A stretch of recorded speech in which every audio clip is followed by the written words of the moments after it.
Right, we're on. How good. Welcome back to another episode of STS. Unfortunately, things may be tough at the moment for Warriors fans. Another tough loss to swallow, but still we're here on your Thursday, ready to bring a ray of sunshine into the sporting world and cover off all the latest and greatest news that's come out over the past week. Speaking of greatest news, shout out to the Mighty Coat. We got the 13-plus victory over Helensville on the weekend. She wasn't pretty. Great first half, went into Orange's up 40 points to 12, and from there on out, I was thinking we could score around 60 of the best. It wasn't to be, though. The Ville, they fronted in the second half. They certainly didn't roll over. Their team, they've been out all night duck hunting as well, so maybe that gave them a bit of extra mana, but they showed up in the second half, some big shots, some big collisions, especially in the forward pack. Held us to only 5 points, so she finished up 45 points to 12. But on we march, we weren't quite clinical, had a lot of ball and territory, just weren't able to turn it into points. Similar in some cases to the Warriors, you could say, but a huge week this week for us up against East Coast Bays, a quality footy side. They're sitting in 5th. We're currently in 4th with just the one loss, though. She's a compressed points table at the moment, so that should be a good test to see where we're at. And then off the back of that too, got another big steam up for the lads and their partners. Double denim night, so looking forward to sinking the teeth into that. Should lead to a dusty Sunday, Mother's Day, Warriors versus Chooks. She doesn't get any better than that. Before we get into this week's episode, got to give a shout out, of course, to our headline sponsors in the TAB as well. We really appreciate their support. Lots of great feedback flooding in from you guys as well around the new app, the new odds, the new options to jump on board with, the bonus cash rather than the bonus bets. If you get a $50 bonus cash, you can split that up, chuck a tenner on this, 20 on that, spend it how you like. So people are enjoying the new freedom. If you haven't checked out the app yet, make sure you jump on, download her, or head along to the website www.tab.co.nz. Rugby League, Rugby Union, UFC, your NBA playoffs, you'll find all your punting options there, so go get amongst it, and hopefully you can have a few winners. But lots to get through today, going to cover off plenty of topics, including some punting later on, so stay tuned for that. But without further ado, let's sink the teeth into it. How good. The chaos continued in the world of the NRL. Injuries, upset results, bunker mayhem. Shit, she was all go. We'll start with the injuries because it was a brutal round for them. Some key players that may have factored into New South Wales' origin squad as well, unfortunately going down. We had Cam Murray. Looks like he's going to miss 6 to 8 weeks. Jesus, at tough times for the Bunnies. Just as you think, new coach in Ben Hornby, maybe they can turn things around. Probably the one player who's been going hammer and tongs and giving it his best every single week, the player that least most like to lose. He goes out long term as well, so a massive blow there. They're saying he could be back for Origin Game 2, but in saying that, he'd be coming in on limited match fitness too, so that seems like a bit of a stretch. So tough times for old Blue Eyes, good looking bloke, and hopefully he recovers quick. It's going to be interesting to see how the Bunnies track without him. To be fair, can't get much worse sitting in last, but their season has the potential to be a real write-off. Unfortunately, Adam Reynolds, his tough luck with injuries continued as well. He hasn't had much of a go as of late. Coming back from that hamstring and knee niggle, now he's torn his bicep off the bone. They're saying 3 to 4 months post-surgery is how long it will take for him to be back. So, season's not over. It looks like he'll be back right around finals time. And I'm also to see how the Broncos track without him, because of course the game was very close up against the Chooks. Reynolds departs, they seemingly fall apart, and the Chooks put 40 plus on them. His kicking game is elite. He's one of the best sevens going around in the comp. He's the skipper, a real leader. So it's tough times for the Broncos. And saying that, they have that high octane offense where guys like Reece Walsh, Paddy Carrigan, Ezra Mam, you'd expect them to step up and try and fill the void. So they are going to be an interesting team to track over this period. And then one which really broke my heart, bloody sad to UFC. Lil Pappy, the snack, old Snackenhausen, 4 to 6 weeks it looks like he's going to be out for now, having surgery on that shin, which he's injured before. Not quite as bad this time, but man, does it hurt to see. Finally got back to his best over the last 3 or 4 weeks. He's been flying, and as a result, the Storm have looked bloody lethal too.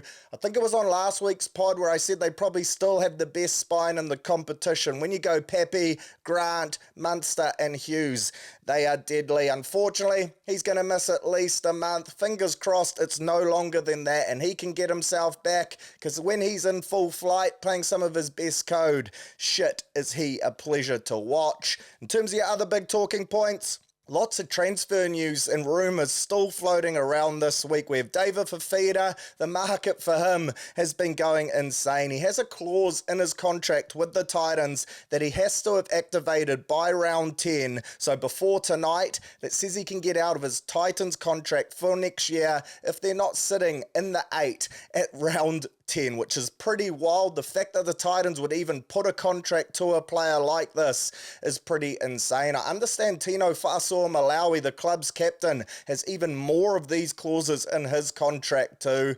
Probably, the Titans have been battling over the last few years, so clubs like that are in wooden spoon contention, they don't win often. They have to do things like this in order to keep some of the biggest names in the game. At the same time though, you're just bending over backwards for something like this to happen, where a player just gets a better offer and thinks, you know what, I love living in the Goldie, but I'd love winning some games too. So the Panthers, they've gone hard after Fifita, and fair enough too. Losing James Fisher-Harris next year to the Warriors, Sinia Taruva as well. That forward pack is going to be a little depleted. Chucking a David Fifita in there would be a massive get for him. Apparently the offer is around $850K a year. It's rumoured he's on about $1 million at the Titans now, so $150,000 pay cut in order to potentially win a ring and go join the 3-time premiers. If I was Davey Fafs, and I'm certainly not him, big body, explosive, couldn't be more of the opposite, but I'd be jumping on that deal. I'd love to see what the Panthers could turn him into. Under that system, Ivan pulling the strings, working on the finer points of his game. I think Fifita this year has been outstanding for the Titans. He's a walking line break. Every time he gets his hands on the Steeden, something happens. Slotting him and his X-factor and game-breaking ability into that Panthers system would be a great get for them, because historically over the last couple years, they've been shedding players left, right and centre. I'd see him playing a kind of Viliami Kikau type of role. You push Sorensen back into the props and they would be deadly. Another team which is throwing their hat in the ring is of course the Roosters, who we touched on last week. They got about $3.5 to $4 million in money coming off their books at the end of this year. I expect they'll chuck a lot of that at Angus Crichton. Shit, has he been good over the past 2 or 3 weeks. Probably played himself back into a sky blue jersey and back into a new contract at Bondi for around $800K plus, because he'll be demanding the big dollars. He has said French rugby is appealing to him. He was a schoolboy rugby superstar, but Angus, surely you got a few more years in the great game left before you go over on that retirement plan, chase some croissants, the old crumpets, and live the life in France. I'll be very surprised if the Roosters don't put pen to paper with a new deal for Angus. At the same time, grabbing a Fifita would be a great get for them. If I'm Dave though, I'm looking at that Roosters second row rotation at the moment and thinking it's probably not for me. You got the Butcher brothers, Suia Wong, Satili Tupanua. They're already stacked with talent in that forward pack. They do lose Jared Waerea-Hargreaves, but then you got a Spencer Leniu, a Terrell May to just slot straight in. So thinking long term, thinking of the role you can play immediately, I would be heading to the Panthers, but watch this space. By the time you're listening to this podcast, it might well have been announced, but I'll be expecting he'll be playing his code at Penrith next year, which is pretty scary to think. I've touched before on Ben Hornby. Shout out to him, of course, the new interim coach at the Rabbitohs. Saw a pretty wild stat from the old random stats guy. What a page that is if you don't follow it already. Thought I'd bring this one up because surely it is one of a kind. Of course, first game at the helm coaching the Bunnies, so his coaching debut, and he loses to the Panthers Panthers 42 points to 12.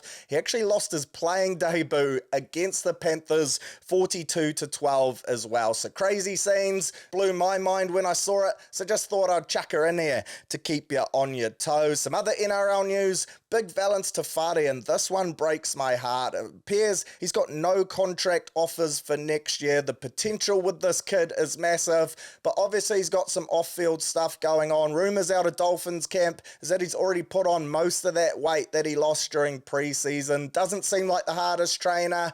They call him the fridge, but clearly he likes dipping into the fridge, grabbing a few snacks, and really struggles to balance his weight alongside his fitness. It's such a shame for me, an elite talent. To think almost a year ago now, back at Magic Round, he was carving up the Sharks for the Finns. Think he scored a double, had himself an absolute game. The talent is there, you can't question that, but clearly for Wayne and co to be giving up on him, there must be something else going on. Talk now is that he'll probably look to come back to New Zealand, play his footy in the NPC too. I am surprised no one's willing to take a chance on him. Maybe you could look to turn him into a middle forward as well. He's got the frame of a prop, he can ball play, and he runs bloody hard. So watch this space. Wouldn't be surprised though if we see him back playing for the Waikato in the Bunnings Far Cup, which was where he was based prior to heading over to Redcliffe. In terms of your big results from last week, couple I wanted to touch on. The first one, Manly. Geez, did they shit the bed. Up 24 points to 6 against Ricky's baby Raiders. They dropped the ball well and truly, went down to lose in what was a crazy comeback. This was heartbreaking for me as well. I actually had Tommy Turbo for the first try scorer into Manly to win. Same game multi. Tommy salutes. I thought he wasn't going to. Ruben Garrick had a simple draw and pass. He was greedy as fuck, took it himself, got tackled. I was blowing up in all my group chats saying, there goes the bet. What a crock of shit. Couple minutes later, Tommy dots down. That was a green tick and I thought we were on here. And to be honest, I actually turned the game off with about 30 minutes to go. I thought it was home and hose. I was counting my cash off the back of that winning bet. Geez, did I get a shock when people were telling me to turn the TV back on. I see the Raiders coming back with a wet sail, and in the end they get the win. Well done to them. Well done to KO Weeks too, and Whitehead. I thought both of those two were really impressive. And then the Roosters for me. Got to shout out their win as well. A big dub over the Broncos, piling on the points in the last 20 minutes or so. They're looking sharp. This week that ends though, and we will touch on that shortly. James Tedesco putting in another massive shift. Joey Manu continuing to be a handful. And shout out to Terrell May as well. Almost traded him from my fantasy side. Luckily, once I saw Jared ruled out, I decided to hold on. He rewarded me. Double meaty, 70 points. This week, though, I think I'll chuck him on the trade block now that Jared and Spencer Leniu are back. You just can't trust Robbo with his bench rotations. And then the final talking point before we rip into our Warriors review and cast the eyes as to the week ahead. I wanted to touch on the bunker, and this is an absolute debacle at the moment. It's a problem that keeps arising every week. I'll touch on the decisions in the Warriors game shortly, but overall, the bunker is proving to be a real nightmare for the league. The inconsistencies from game to game are really starting to get frustrating, not only for us fans, but for the media, and I'm sure the players as well. Case in point, look at Uppy Coruscant's no try 2 weeks ago, ruled out. Then you see Philip Sammy's try this week, almost exactly the same, pretty identical. Sammy actually didn't think he scored it at all. I saw him doing the old praise the heavens once that one was given. There's no consistency, and there's a huge problem which needs to be addressed, because at the moment there's at least 2 or 3 decisions each week which they're getting wrong. We saw it in the Warriors game. These decisions can be so costly to teams. They can cost you 2 points. The competition is so tight at the moment. On any given day, any team can beat anyone. So one bad call from the bunker can swing the momentum in a massive way and make you leave that game with 0 points on the ladder, which really bloody hurts. So for me, there are 2 solutions here. The first one, instead of the officials in the bunker being referees that have either already reffed earlier in the week or have been dropped to the bunker. They're not in the middle for that week. I think it should be the job of two people, week in and week out. They're the same two people, and their role is to solely be bunker officials. Make the right decisions, put the right call up on the screen, and bring some consistency into that role. This way, we remove the inconsistencies from game to game. It'll be the same two people making the calls, and we'll also have people in the bunker whose sole job it is to focus on that role. Then they can also be held accountable for each decision they get wrong, and as a result, you won't see the same mistake made twice. Pay them good money, have a set schedule where one person does, say, the Thursday and Friday games, the other two do the Saturday, Sunday, or something similar to that. We go from there. I think at the moment having a different person in there every game is leading to half of the problems that we are facing at the moment. The second option is the one James Graham suggested, and I don't mind this one at all, and that is that we have three people in the bunker. And I know what you're saying, one at the moment in there, they're already cocking it up. Surely we shouldn't add two more people, but his suggestion was one is a ref, one is an ex-player, and one is an ex-coach. So three individuals, they're all in separate rooms. They vote on every try, whether it was a try or a no try. They can't influence each other. Then majority rules, and the option with two votes out of the three is the one that we see on the big screen. Don't mind that at all. You cover all bases with the referee and then the ex-coach and the ex-player. You'll probably find the ex-player, they'll benefit more towards the player. Then you got the ex-coach and the ref to try and balance it out. That way as well, we have people in the bunker that have actually played the game, know what type of scenarios they are getting put through. They can decide whether the player is milking it on a block shape, like Jackson Hastings did, touch on that shortly, or whether it was a genuine interference, things like that. So for me, the bunker has way too big of an effect on the game to not address these issues at the moment. It does seem like a demotion as well. I feel like referees, when they get sent down to be in the bunker, they take it personally and they don't want to be there. So we need to change that ASAP. I'm keen to hear your guys' thoughts. Personally, I'd probably go with option one. You have the two constant bunker officials. They rotate on the games and we develop some consistency. Option two has some legs though. Jimmy Graham's ones as well. I see the merits in that. So keen to hear what your guys' thoughts are. But overall, the bunker needs to change. This is an absolute shambles and it's costing teams games, which is bloody disappointing. Right.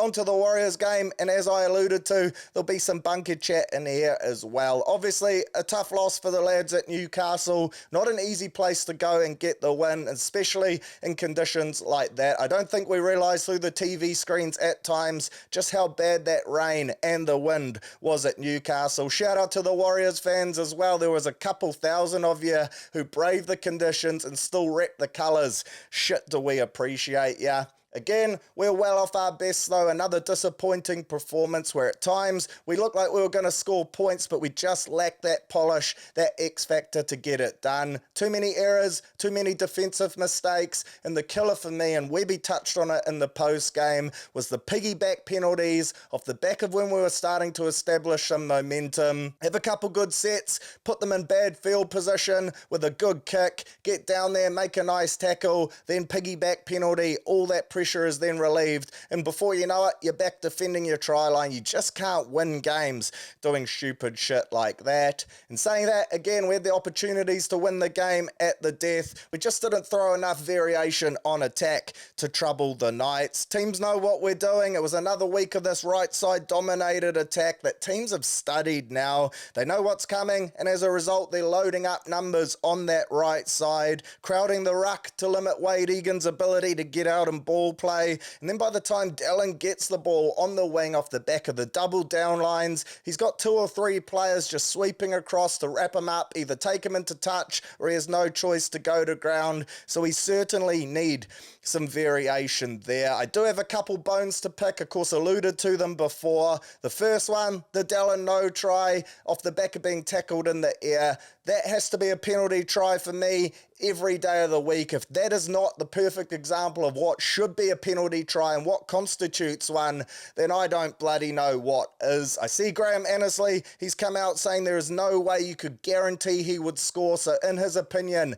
the bunker and the ref made the right decision. That goes for any play, surely. Using that same argument, you can't guarantee any player ever was going to score a try. It's sport, there's variables, but I tell you what, a finisher like Dallin, if you remove Marju, tackling him in the air, plus the early contact, which is 2 professional fouls right there, then I'll be willing to bet my left nut and more that Dal would have dotted down for a meaty. It also sets a dangerous precedent for me too. If I'm a winger now, someone like Xavier Coates is jumping over the top of me all day, why would I not tackle him in the air and early, stop him from scoring the try, cop the penalty on the chin? It's a lot less of a punishment than 4 points, you're under your sticks, your teammates are off you. You're going to do that every day of the week if they're not going to punish it with either a sin bin or a penalty try. Add to that the more frustrating part of it as well. SJ heading off to halftime, has a chat with Chris Butler, the match referee. He says surely that was a penalty try. Butler agrees with him,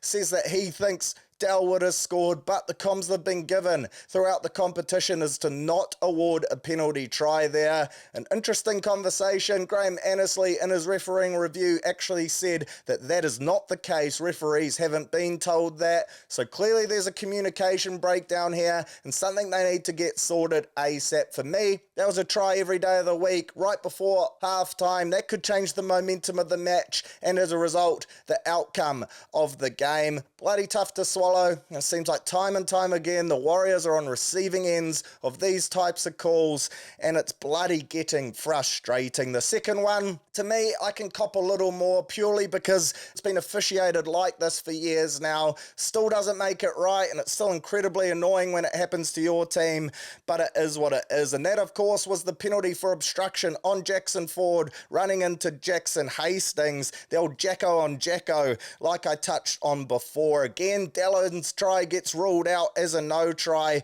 Poor bloke, just wanting to finish the meaties. Tough scenes, but well played to Hastings, sold this one, and by the letter of the law, it is the right call. If you've listened to One Take, myself and Monty Beetham, Monty actually spoke on this before and said defenders now, there's that switched on. They know what to do in order to get tries ruled out. They know if they move their feet slightly, because they're not going to get to the player in order to shut it down, they can sell that the contact was on the outside shoulder when really they had no shit show of getting out there to stop the meaty. They can milk that. That's all the bunker will look at. 2 seconds without taking any other circumstances into consideration and they will scrub out any try. The Knights, they weren't going to stop that try at all, so for me that was another 4 points that went begging. Jackson Hastings, well played to your son, but shit was that frustrating. I don't see what Jackson Ford can do. Hastings just made a bad read there. It was a perfect downline, but it is what it is. The final chip I wanted to get off my shoulder was the state of that Newcastle field. That was not a field worthy of an NRL clash. Dropped in some new turf about 20 metres out from the try line. It was brown as, looked like it had just been dropped in on game day too. Really dusty stuff. Then the rest of the field dug up every time someone changed direction. I think Roger early in the game tried to do his custom goosey into left foot, left a massive divot there. And then Capewell, he injured his calf early doors as well, and I have no doubt that had something to do with the turf and how shit that was. It's not good enough NRL standards. Yes, both teams had to play on it, but that shouldn't be occurring at the game's top level. But in saying that, I take nothing away from the Knights. We were our own worst enemies. Well done to them. They played a decent style of footy in the wet and deserved to come out with the dub. In saying that, and I may sound like a broken record here, but I truly do believe that we aren't that far off. And whether it's just little errors or lapses in concentration from key individuals, or just a slight adjustment to our shape and game plan, we could have so easily have won this game and the last few others as well, and would be sitting here in a completely different position, well entrenched in the top 8 on a nice little win streak. Shit, could times be different. I still well and truly believe this team has what it takes to be a threat threat in finals football. Confidence is key in the NRL, and every week we see examples of if you don't show up at a hundy, then you'll get put to the sword. So the lads, they need to hang tough, ride the wave, stick to the process, keep trusting in Webby, and more importantly, keep trusting in themselves, because I have full faith that things will turn around for this team. Hopefully, it's sooner rather than later, because you can tell these losses are really starting to pile up on the lads' confidence. So fingers crossed, we can turn it on this weekend. A couple standouts for me. Adam Fanua-Blake, he continues to lead the way through the middle off the back of a monstrous performance against the Titans where he bagged a double. He was great here again. The Shakira hips, they still don't lie. Many people thought he'd button off now that he'd signed for the Sharks next year, but he had a game high 184 run meters, 93 PCMs. You know I love that stat. 32 tackles in 66 minutes. Had an increased workload as a result of that injury to Curdy Capewell, and he handled that outstandingly. Then I thought Walks was elite as well. Off the bench, we're down a few troops there on the Rimu. Webby just playing that 16-man rotation, which I'll address shortly because I think I have a bit of an answer to all the questions that were flooding in around Pompey not playing. But Walks, he continues to give us a massive lift off the Rimu. A try, 116 metres, 28 tackles, 0 missed in 55 minutes. Elite stuff from him. So on to this week we march, and the key games for me kicks off tonight with a real doozy. You got the high-flying Finns sitting in fourth, taking on Manly, who will be stinging after that shift last week. Wayne B, he welcomes back Herbie Farnworth and Kenny Bromwich, while the Gulls, no Lockie Croker for them. He's out with concussion, so Gordon Chan Kum Tong comes on to the Rimu. Shit, are there some good names in the NRL. Chan Kum Tong, Blaze Talangi, Jamin Jolliffe, Tallis Duncan, Valence Tafare, the list goes on. But I like the Finns here at home, Suncorp Stadium, to get the dub and add more pain to Manly's recent run. Then on Friday, the pick of the two games for me, Panthers versus Doggies. I think that one should be a doozy. Doggies playing well this year, looking settled, and then they got guys like Burden, Kikau, Reed Marnie, their key players all playing some good code. I do have to say, Reed Marnie looks like an absolute pest. One of those players who, if he's on your team, you love to have him. If he's on the opposition, though, you absolutely hate him. Wouldn't be surprised if he gets clocked soon with a big overhand right from a Ford who's just frustrated as shit with his niggle. Joshy Curran, friend of the show, he's firing in the middle too. Said his body is beat to shit, but he's playing some great code, and he continues to rack up the fantasy points as well, which you love to see. The Panthers, they got the Prince of Penrith back. They're playing at home. It'll be a tough task for the Dogs, but a good measuring stick for them as well. They also have 4 premiership winning ex-Panthers in their lineup, so no doubt a bit of beef there. You got Serraldo up against Ivan too, so this should be a great clash. Super Saturday, the game I identified here, and it's a shame the Storm have been hit so hard with injuries, but it is 1v2 on the ladder, with Melbourne hosting the Sharks at Amy Park. No Hughes or Puppy for Bellamy's lads. Suafai-Longo comes in to wear the 1 jersey. That try he scored last week, he is Razzle personified. His GPMs or Goosies per minute scale must be right up there with the biggest in the game, if not the biggest in the world and the universe. Him versus Reece Walsh, that would be a great X-Factor battle if we ever see that one. 2 smaller framed fullbacks, but man can they light it up with elite footwork. Every time they touch the Steadin, your bum moves to the edge of your seat. Really keen to see how this game plays out though. Of course, the Sharkies sitting atop of the ladder, but they have the rep of not being able to beat the top sides in the comp, and despite Melbourne's outs, the Storm at home is always a big task for any team, so if they can knock them off, there'll be a big scalp to claim, and it might put to bed some of those haters that say Sharks flat track bullies. Are they real contenders? A dub here would go a long way to proving them wrong. Super Saturday, of course, game of the round. Strap in, Warriors fans, because here we come. Full strength Roosters, form team in the comp over the last 2 weeks. Scored 100 points over those 2 games, taking on our lads, the People's team, the only Kiwi side in the comp,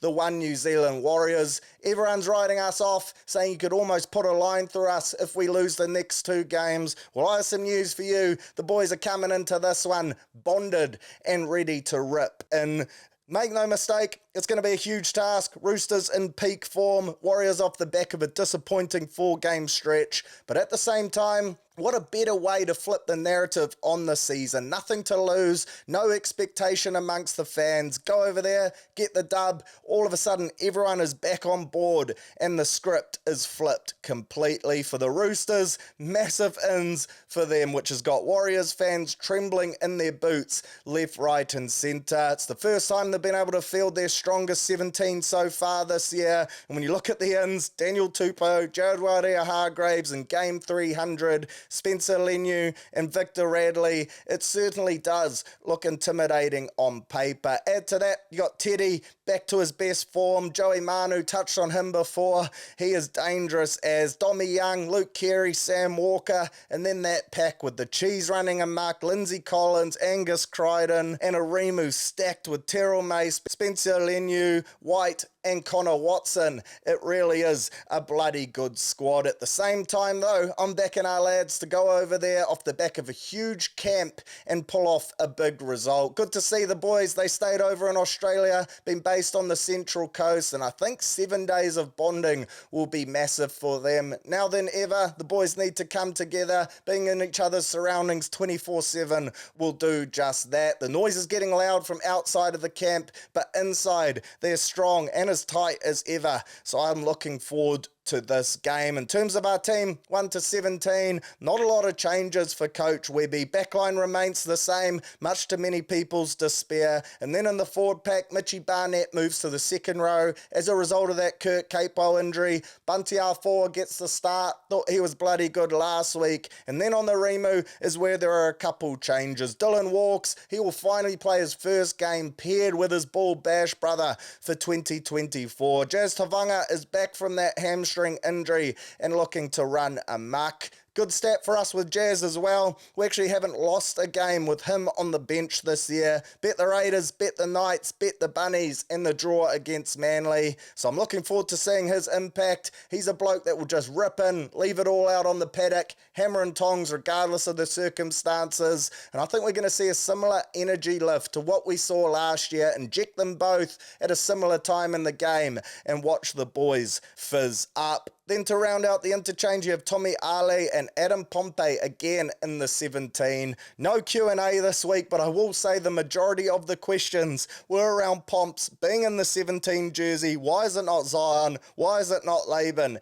And why did he not get on the park? I can't answer that last bit around why he didn't get on the park, but I do think I know the answer to the first bit as to why Pompey is even on the bench. So my understanding is, and this isn't officially confirmed by the team, but I've had it from pretty good sources, is Pompey is there as SJ cover. Of course, he's managing his Achilles at the moment, not exactly training at full capacity throughout the week. They're slightly worried that if anything was to happen to him during the game, then they would be left short a back in a key position. Yes, Walks could cover it, but they obviously feel more comfortable having Pompey come into the team and a bit of a rearrange in the back line. I believe Roger would probably go to 6, Tamare Martin into 7, and Pompey into the centres, which I think would be a pretty good result if something was to happen off the cuff. Roger at 6, that genuinely excites me, and if this weekend's result doesn't go our way, I do wonder if that is something we could see in the weeks to come. A lot of people are calling for Roger to shift back out onto the wing,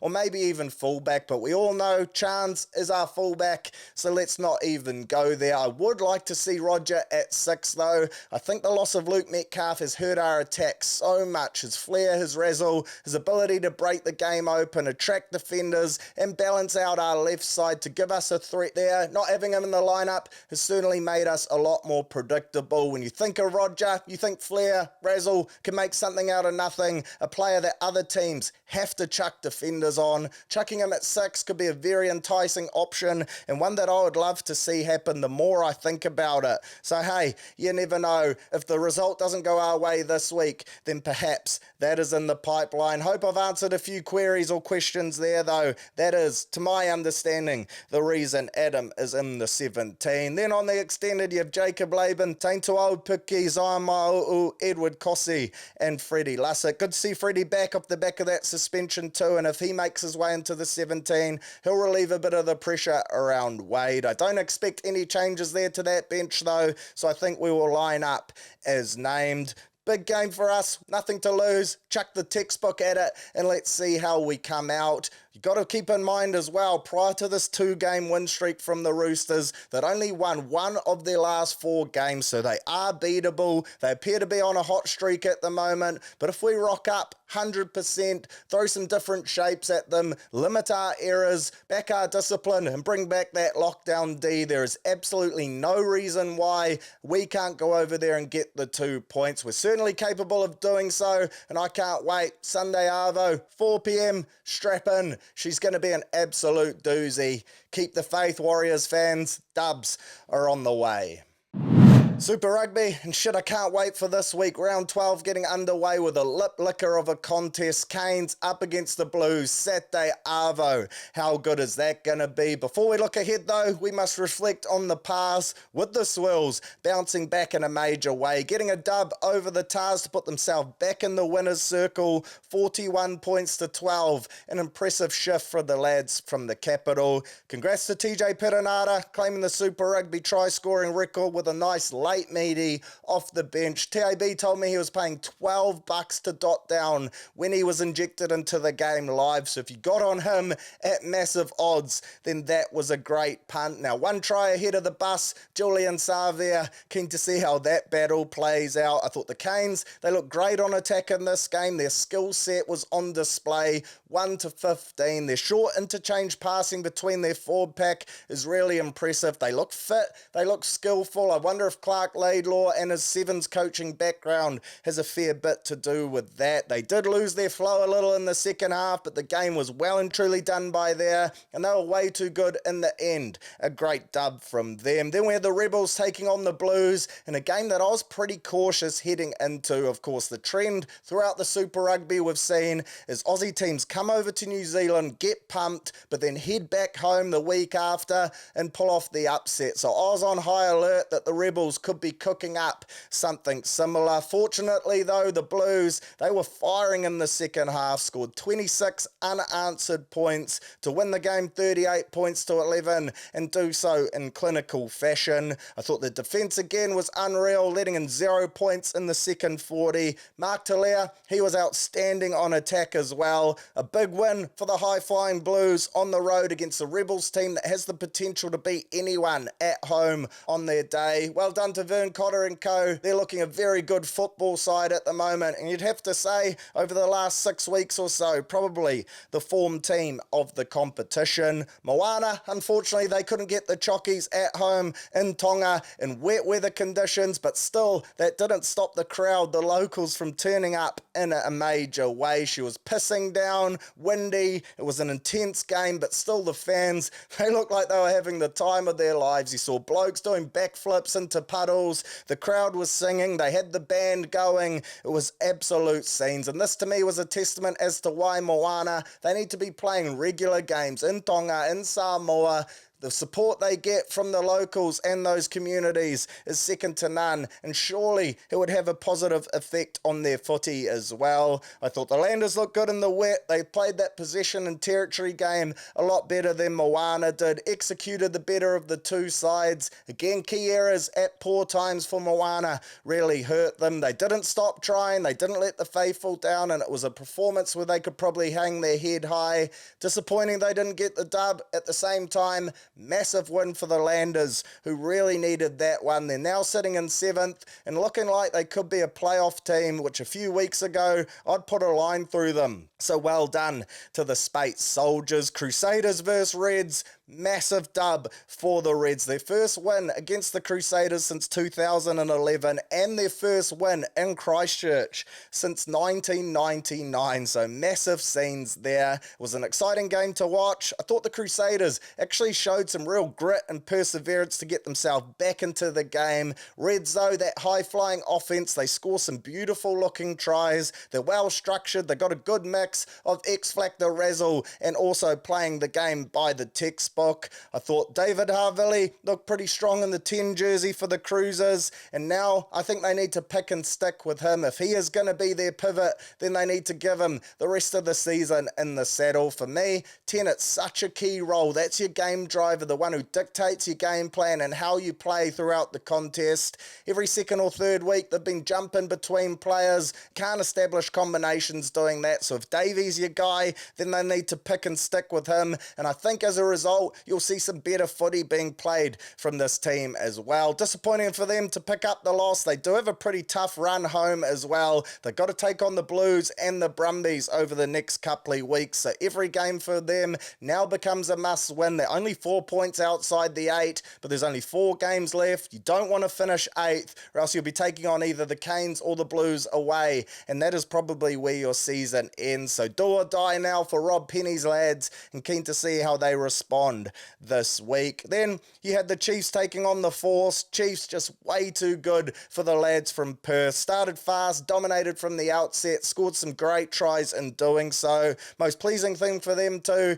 they kept the Force scoreless in the second 40. So easy to put the cue in the rack, rest, bit of complacency when you're pumping aside, but they just kept the foot on the throat. Shout out to Rona as well, Daniel Rona, who scored himself a hat-trick. Just shows the depth that they have in this Chiefs backline. He's a player who's been struggling to make the 23 week in and week out. Talented footballer, of course ripped up for Taranaki last year, really set the competition alight in the NPC. Think he was only a part-time player then, now he's signed, going great guns. Looks like he could be an All Black in future years. And then the final result was the draw, just going down to the Brumbies in Canberra. Actually thought the draw were the better of the two sides. The Brumbies were really disappointing off the back of a good win. Ill discipline almost cost them. They almost paid the price, but they were still just good enough to come away with the chockies. So on to this week we march, round 12. Just going to focus on the Kiwi games for this one. You have Moana taking on the Chiefs at the mighty Mount Smart. Actually heading along to this game myself, so looking forward to watching this one. Surely Chiefs way too good, and they need to rack up the points here in order to entrench themselves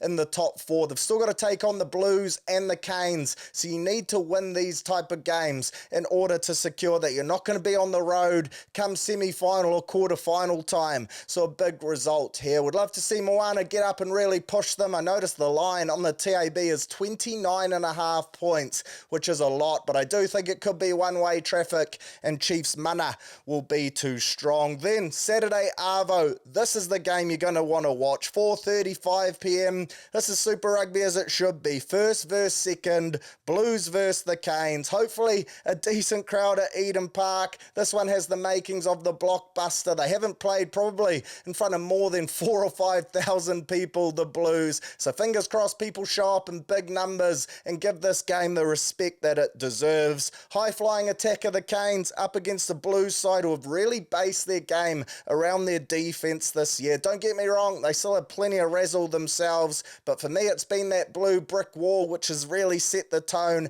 and impressed me as part of their game this year. The battle of the forward packs in this one is going to be huge, both at set piece time and around the paddock as well. That Canes scrum has troubled so many sides this year, so no doubt the Blues front row will be up for a huge contest there. And then in the loose forwards, you got guys like Braden Yosse up against Hoskins, Dalton up against Dupes. Some huge one-on-one battles that I think Razor will be watching really closely. Unfortunately for the Blues, they do lose Rico Ioane to concussion, so that takes a bit of strike out of their midfield, but still, they've got good depth there, a bit of a plug-and-play option. Glad to see he'll be okay in the long run, though, and I also must give credit to Harry Plummer as well, the tradie, who I've been harsh on in years gone by. I thought he was a jack of all trades, master of none, but since that injury to Perafeta a few weeks back, he's gone on to do a good job, really drive this Blues team around the paddock, probably in his career best form, and he'll be up for the challenge of taking taking on Brett Cameron as well. Seen him play a bit of golf on TikTok too. Looks like he strikes a Pro V1 pretty well. So well done to old Plums. I'm going to favour the Blues in this one. Of course, part of that is with my heart, but also I just think they're playing the better footy at the moment. It's going to go right down to the wire though, and there's not going to be a lot that separates these two teams. The last time they played earlier in the year, down in the Cape Town, the Swirls got the dub, but old Vern Cotter, he cocked her up a little there, went for that Springbok style bench, the 7-1 split. Geez, did it come back to bite him in the ass. Caleb Clark, Mark Talia both went off, and they ended up having a lock out on the sting, which the Canes certainly exposed. He won't do that again. Blues 1-12, strap in.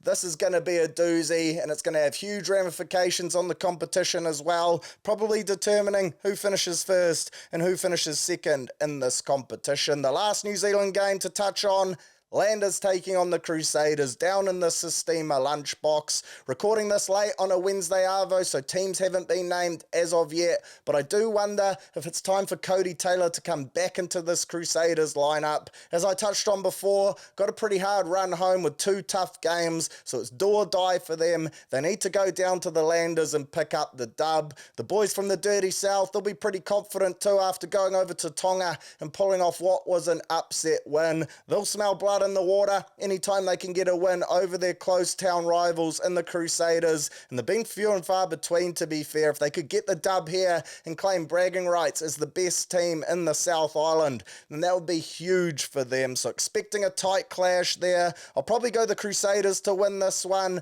but I wouldn't be surprised if it really goes down to the wire and we see a heck of a contest. So round 12 Super Rugby, only 4 games to go before we reach the playoff time. She's starting to reach that pinnacle. This is where the going gets tough and the tough get going. So stay tuned in via Sky Sport, because I think we're going to see some great matches this weekend.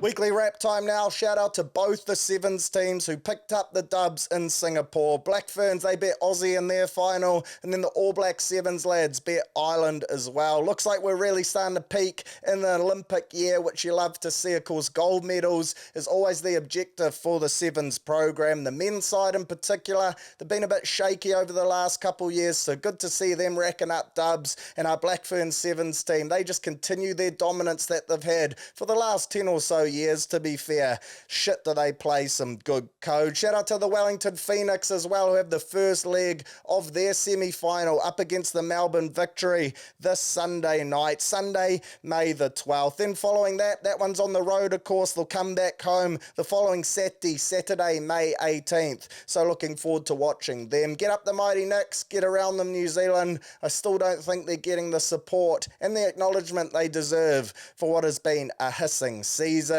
Then the majority of your weekly wrap today will be spent on your NBA, because the playoffs are really starting to heat up now. Some great series going down, so let's sink the teeth into the talking points from them. First one, T-Wolves, they're beating the brakes off the Nuggets at the moment. Denver, they definitely don't look like the defending championship team in this series so far. Anthony Edwards, he's been on another level, playing some crazy basketball at the moment. The more you see of him, the more he looks like the future of the league. And again, those MJ comparisons just keep flooding in. I saw he even did the MJ shoulder shrug after hitting a basket the other day. So clearly he's aware of them as well. A tight win in game 1 and then a blowout win in game 2 sees Minnesota now go home with the chance to wrap it up. A sweep in this series would be pretty crazy. Fair to say, Denver, they look in all sorts as well. Momentum is definitely with the T-Wolves. They're losing the plot. Jamal Murray throwing shit at the officials, giving them $ signals as well, suggesting that they've been paid off. He was lucky to only come away with a fine for doing just that. Thought he might have been suspended for game 3, but I guess in the playoff, the stakes are so high the NBA would just rather fine the shit out of you. 100k fine, that'll hurt the bank balance, but I'm sure he makes tens of millions of dollars, so you probably won't lose sleep at night over it. They're on the ropes though. You have to think the Timberwolves finish them off from here. They look too good of a side to drop 4 of the remaining 5 games and not come away with a series win. Massive result for T-Wolves fans. Knicks vs Pacers, interesting series this, especially if you add in Mitch Robinson is now out for 6 to 8 weeks with a stress fracture. Of course, the Knicks won that first game, but man, their rotation is putting so much of a workload on their players. Fair to say Tibbs doesn't use his bench at all. Josh Hart, he's averaging 46 minutes per game in the playoff, which is case in point. That's ridiculous stuff. And the Pacers bench actually outscored the Knicks bench in game 1, 46 points to 3, which has to be alarming. And a positive for New York, Brunson, he became only the 4th player in NBA history to score 40 or more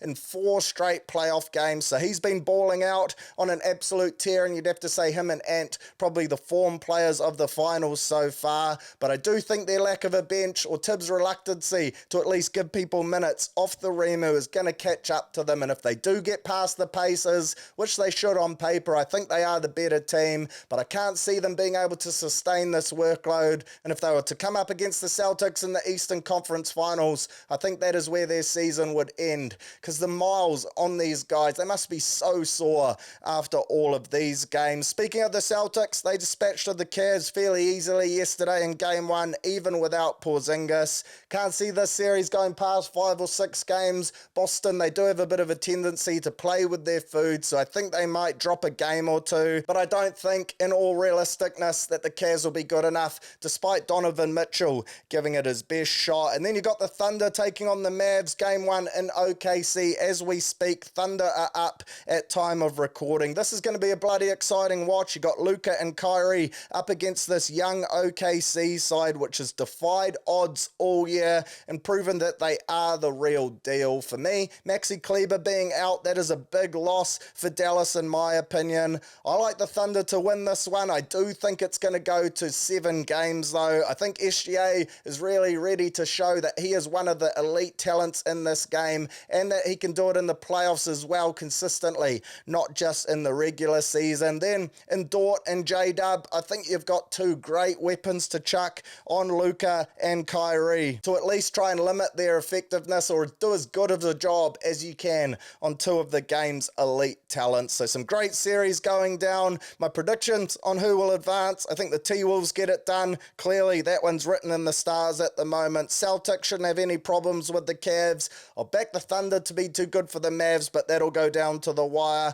And I'll back the Knicks to beat the Pacers, but I think it's going to empty their gas tank, and that'll be the end of them moving forward too. So exciting times in the NBA. Playoffs is where the best of the best go about their work. Should set up some hissing conference finals as well. And again, T-Wolves just blowing my mind, defying all odds, demolishing Denver after LeBron and co. softened them up, had them primed and ready to be fed to the Wolves. You gotta love it.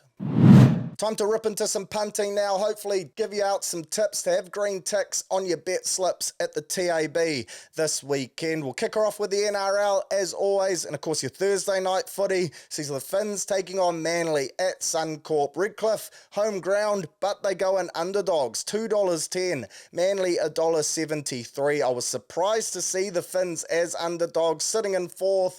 Good win last week up in Townsville. They do welcome back Herbie and Bromwich as well. Manly still without Homole Olakauatu. Manly, they've conceded 106 points in their last 3 games at Suncorp, so they hate going to Queensland. Dolphins winger Jermaine Isako, he scored 7 tries in his last 7 games at the Corp as well, and Jake Averillo has scored in each of his last 3 straight, whereas for Manly, centre Ruben Garrick, he scored 42 points combined in his last 3 games. Of course, he does goal kick, so that helps with those stats, but he's been scoring meaties in most clashes too. For me, I like the Finns here, head to head to get the job done, and I also like them 1-12 for some real value at $3.40. For a same game claim, I'll be going Finns into Isako and Ruben Garrick, backing the stats and hoping they salute. If it misses by 1, bonus cash back for me, and I will reinvest that elsewhere. Full Fizz Friday, Panthers take on the Dogs. Panthers $1.15 favourites, Doggies at $5.60. The Panthers, they've won their last 6 straight against the Dogs, who actually haven't won in Penrith since 2016. Add to that, Panthers are 12-13 at home. They just love playing there. So I think this should be a bridge too far. For the Panthers, winger Sunia Taruva, he scored 7 tries in his last 4 games at home as well. So take those stats and form into factor. Panthers to win, Taruva to score. Chuck that on as a nice little 2-legger. Then after that, Para take on the Broncos. Para with Blaze and Co at the back. No Gutho, and shit do I think they will miss him. Broncos, no Adam Reynolds, but you'd still have to think they have too many weapons in the duffel bag on the road to get the dub here. Mention no Gutho for Para, and stats back up that they really struggle without him. The Eels, they've lost their last 9 games without Clint in the 1 jersey. The Broncos, they've won 3 of their last 4 against the Eels, and the Eels have conceded 76 points in their last 2 games. For your try scorers, Bryce Cartwright, he scored 6 tries in his last 6 games at CommBank. Personally though, I'll be going Broncos to win, and I like Reece Walsh here as an anytime try scorer. Been scoring them for fun so far this year. Took the week off last week, didn't dot down for a meaty, but I think with no Reynolds, you're going to see Walshy with the Steadin in his hands even more, and that is when he's at his dangerous best. Then you got Tigers taking on the Knights. 5 p.m. Saturday, Tigers at home. On the road, though, this is not one of those games played in Sydney. I think it's in Tamworth or somewhere similar. Do your own Googling. Tigers, $2.15. Knights, $1.70. The Knights, they've won their last 4 straight against the Tigers, but they've lost 4 of their last 5 away games. So historically, they don't travel well. Tigers winger Charlie Staines, he scored 3 tries in his last 2 games as well. I like the Tigers here. I think they can get up with Appy back in the 9 jersey. So I'll be going them 1-12, $3.25 juicy odds. Charlie Staines, old shit Staines, Marcelo Montoya's son. He looks like a great option to score a nice little try. Then you got the St. George Dargons taking on the South Sydney Rabbitohs. Dragons, $1.52. What a cock-up that was from their jersey embroiderer with old Jack Bird last week. One of the greats. Dragons, $1.52 though, like I said. South at $2.55. The Dargons, they've only won 2 of their last 11 against the Bunnies, but that's when the Bunnies were good. Now they suck, so disregard that stat. The Dragons, though, they have conceded 108 points in their last 3 games at Netstrata Jubilee Stadium. So maybe this is the week where the Bunnies bounce back, hit their straps, and get a much-needed dub. For your try scorers, Charlie Mitt, he scored 10 tries in 9 games against the Dragons. First game back from suspension. He'll be out to prove a point and get himself back in the good books. Pre-Origin too, so surely a big shift. Cody Walker, it's his 200th NRL game as well, so maybe they lift for him. They didn't though last week for Damien Cook, so maybe that is irrelevant. And then Benny Hunt, he scored 5 tries in his last 6 games at Cogra. I like the Dragons here. I think they're going to continue to pile on the hurt. 1-12, I think it will be close, and Benny Hunt is a good shout on the punt. I also like Trell Mitt to dot down for a meaty, so maybe that's a good same gamer. Dragons into Trelly Mitt and Ben Hunt. That will be paying juicy. Melbourne Storm, Sharks, top of the table clash, but like I touched on, some big outs there for the Storm. Despite that, they're still favourites at $1.87. Sharkies at $1.95, which I think is decent value there. Storm at home though, bloody tough to beat. They've won 6 of their last 7 games against the Sharkies at either venue, and they've also won their last 14 straight games at Amy Park. Add to that, the Sharks haven't won in Melbourne since 2018. Sharks winger Ronaldo Mulatalo, who scored 4 tries in his last 3 games against Melbourne, and Harry Grant, he scored 4 tries in his last 5 games against the Sharkies. I don't mind teasing the Sharkies out here to an alternative line of around 7.5. I think it's going to be very tight. $1.44, good money there. Ronaldo Mulatalo for an anytime try scorer. At the same time, if you want to play it safe, back the Storm to be too good at home and continue that impressive winning record, then I will not scoff at that. Super Sunday, Roosters Wars, here we go. Chooks $1.24 favourites. Warriors $4.10 outsiders. The line is 11.5. Disrespectful stuff. The Warriors, we've lost our last 7 games to the Roosters, but we've won 4 of our last 5 games at Sydney venues. We don't mind making the trip over to Sydney. We enjoy the beaches, the lavish lifestyle, the nice coffees. So hopefully we show up and add another tick in that box. Jared Waerea-Hargreaves becomes the 4th Rooster to play 300 games for the club. And Joey Manu, he scored 5 tries in his last 4 games at Allianz. For me, best bet here, I'm just going the Warriors on that generous line of 11.5 at $1.96. I will take that. Joey Manu and Dell for some meaties. Multi that up together. Give yourself something to ride home on your Sunday arvo. Get up the mighty Wars. $4.10 head-to-head is a cheeky little side bet investment. And Warriors 1-12 will be creeping onto my bet slips as well, because you know I will always keep the faith. And then your final game for the round, Titans versus the Cows in the Goldie. Home side Titans, $2.15 underdogs. Cowboys favourites at $1.70. The Titans, their last 4 games have been decided by 4 points or less. So while they haven't been always picking up the dubs, they've been right in the region and really enjoying the arm wrestle. The Cowboys, they've won 4 of their last 5 games against the Titans. Brimo, he scored 8 tries in 11 games against the Cows, whereas Jeremiah Nanai, he scored 4 tries in his last 4 games. The big Queensland second rower. So I'll be going Titans here, alternative line of +8.5. And I like Brimo and Nanai as your anytime meaties. Maybe even a cheeky little David Fafita off the back of probably signing with Penrith. Get on board with him. For your Super Rugby, we'll run you through the games here, who I like head to head, and then a nice little multi to round that out. Chiefs versus Moana, love the Chiefs here. $1.02 though, not a lot of value, so Chiefs 13 plus, and then your try scorers is where you gotta go. Daniel Rona for a double, not a bad shout there, assuming he is named, again recording this Wednesday arvo before team naming, but surely he keeps his spot on the sting. I like the Reds to beat the Rebels.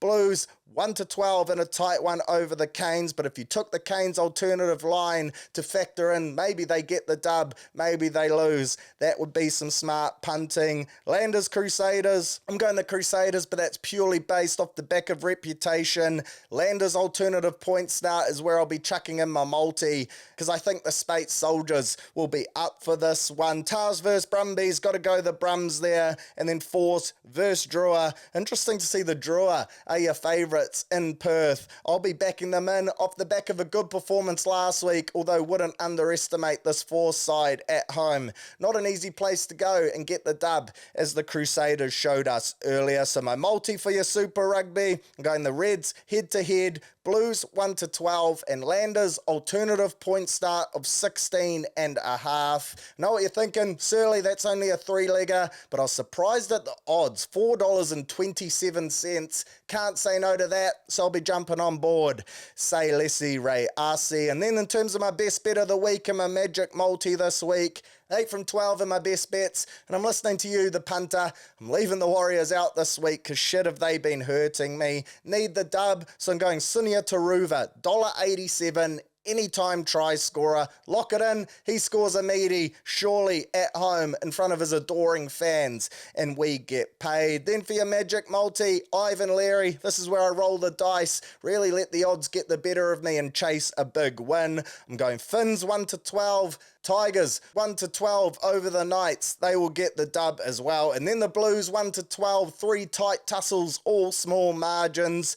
$32.04 for that 3-leg multi. Surely that comes in. If not, hey, we took a swing and it is what it is. A tenner on that, $320.40. Seems pretty wild to me, so hopefully I've convinced you to follow me in. And once again, shout out to the TAB.